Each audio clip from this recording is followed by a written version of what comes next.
Viongozi wa jamii ya Kimasai Tanzania maarufu kama Malaigwanani wametoa tamko rasmi la kuweza kuunga mkono kufanyika kwa uchaguzi mkuu Oktoba 29 mwaka 2025, huku wakipinga vikali wito wa maandamano unaosambazwa katika maeneo mbalimbali nchini. Tamko hilo limetolewa katika eneo la Donyomorokwai wilayani Siha mkoani Kilimanjaro wakati wa mkutano wao wa kawaida wa Orkinama, ambapo katibu mkuu wa Malaigwanani Tanzania Bwana Jeremia Laiza akisoma kwa niaba ya viongozi hao amewataka Watanzania kujitokeza kwa wingi kuweza kupiga kura na kuchagua viongozi wanaowataka katika jamii. Ameongeza kuwa jamii ya Kimasai itaendelea kumunga mkono kiongozi mwenye kuweka mbele maslahi ya wananchi na kulinda amani ya taifa, akisisitiza kuwa utulivu ni msingi wa maendeleo. Mgeni rasmi katika mkutano huo ni mjumbe wa kamati kuu ya Chama cha Mapinduzi CCM Nemolok Sokoine. Amewapongeza Malaigwanani kwa msimamo wao huo pamoja na kuweza kuridhika kwao kwa utekelezaji wa miradi ya maendeleo nchini, hasa serikali ya awamu ya 6 inaongozwa na Daktari Samia Suluhu Hassan. Aidha, baadhi ya viongozi wa jamii hiyo wameahidi kuwa mabalozi wa amani katika maeneo yao wakati wa kipindi hiki cha uchaguzi, wakisisitiza kuwa maandamano yasiyofuata taratibu yamekuwa chanzo cha uvunjifu wa amani na madhara makubwa kwa wanawake, watoto pamoja na wazee.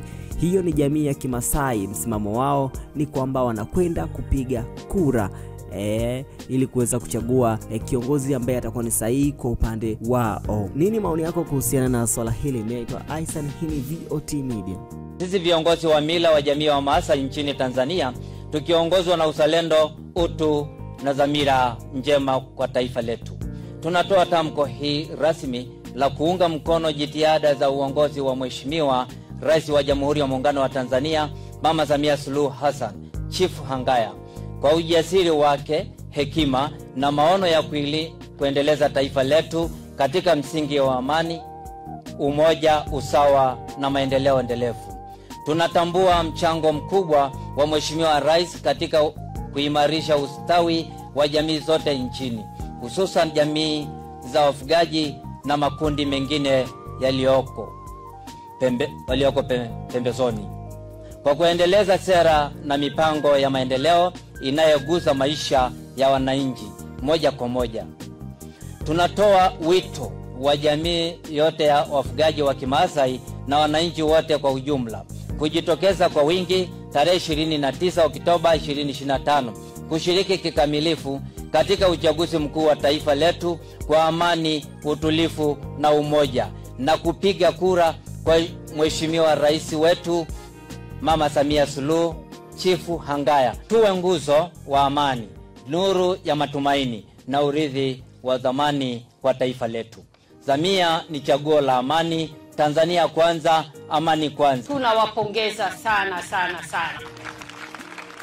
Ninafahamu tamko hilo mmelitoa nyie wenyewe mkiwa mmeona na mkiwa mashuhuda wazuri wa kazi kubwa nzuri alizofanya Dr. Samia Suluhu Hassan. Bahati nzuri sana sisi jamii ya maana sio watu wa kwenda pembeni na serikali. Na moja ya vitu muhimu sana ambavyo binadamu yoyote anapenda ni kuthaminiwa, kuheshimiwa na kutambulika kazi kubwa nzuri anayoifanya.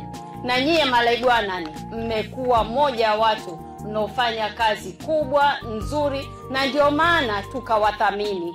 Leo tumeamua kusimama hapa na tumewaiteni ninyi ili tuwaambie zile chokochoko nilizosema kwamba kuna chokochoko eti kwamba tarehe 29 kuna kitu inaitwa maandamano.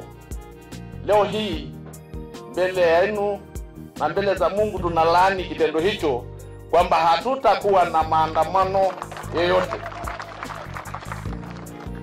Hawa wanaotushawishi kufanya maandamano ni washamba sana. Wako Ulaya, watoto wao wako mahali pazuri, wanatuambia sisi tuingie barabarani. Nani mwehu kiasi hicho? Ya maandamano yanayozungumzwa hatuungi mkono. Hatuungi mkono kama mara mbili. Sisi kama wazazi, lakini zaidi sisi kama wanawake. Manake katika maandamano siku zote kutakuwa na shida nyingi za kifamilia ambayo yakipatikana, mimi kama mama ndio nitakayeumia zaidi.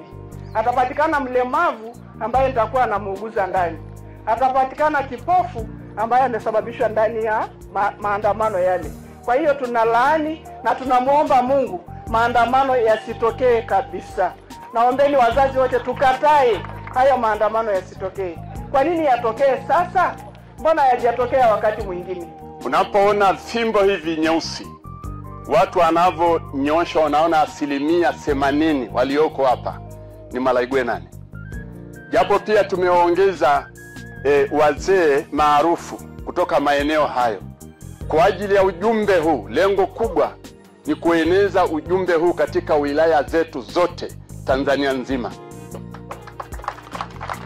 Na jamii yetu, kabla hata hatujakuwa na mtandao wa simu, lakini tulikuwa na simu yetu ya asili. Tunapenyesha kila jambo na tunaungana kwa pamoja, na tukishaamua inakuwa hivyo.